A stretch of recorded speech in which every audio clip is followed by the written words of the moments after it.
നീയൊക്കെ എന്ത് ധൈര്യം ഉണ്ടായിട്ടാടാ എന്റെ വീട്ടിൽ തന്നെ കക്കം കയറിയത്? സുഹിത്ത് സാറിന്റെ വീടോ? എന്നാ ഇത് സുഹിത്ത് സാറിന്റെ വീടല്ല, ഇതവന്റെ തന്തയുടെ, അതായത് എന്റെ സുബൈദാർ സുധാകരന്റെ വീടാ. മനസ്സിലായടാ? മനസ്സിലായി. അയ്യോ, ഇങ്ങനൊരു തന്തയുള്ള കാര്യം എന്താ കാലപാടം പറയാ? എന്റെ മുമ്പേ ഇരച്ചും വെച്ചും പെറുപിറുക്കുന്നു. കള്ളന്മാരെ പലരെയും ഞാൻ വെറുതെ വിട്ടിട്ടുണ്ട്. പക്ഷെ എൻ്റെ അടുത്ത് കള്ളം പറഞ്ഞിട്ടുള്ളവന്മാരെയൊന്നും ഒരു കാലത്ത് ഞാൻ വെറുതെ വിട്ടിട്ടില്ല. അതുകൊണ്ട് മര്യാദക്ക് സത്യം പറഞ്ഞു. എന്താണ് അതിന്റെ ഉദ്ദേശം? നല്ല ഹിമാലയം കേട്ടോ, നിനക്കൊന്നും ഒരു കാലത്തും ഇനി ഫൈൻഡ് അടിക്കാൻ പറ്റില്ല. നിന്റെ രണ്ടിന്റെയും തൊണ്ട ചോരും കണ്ടോ?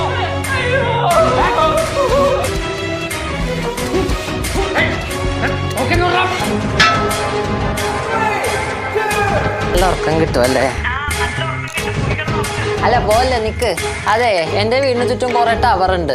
പക്ഷെ എനിക്ക് റേഞ്ച് കിട്ടണമെങ്കിൽ വീടിന്റെ പുറത്തേക്ക് വരണം. എന്താ സംഭവം എന്ന് പറയാം? എന്റെ ഫോണിന്റെ പ്രശ്നമാണോ അതോ ഈ ടവറിന്റെ പ്രശ്നമായിരിക്കും?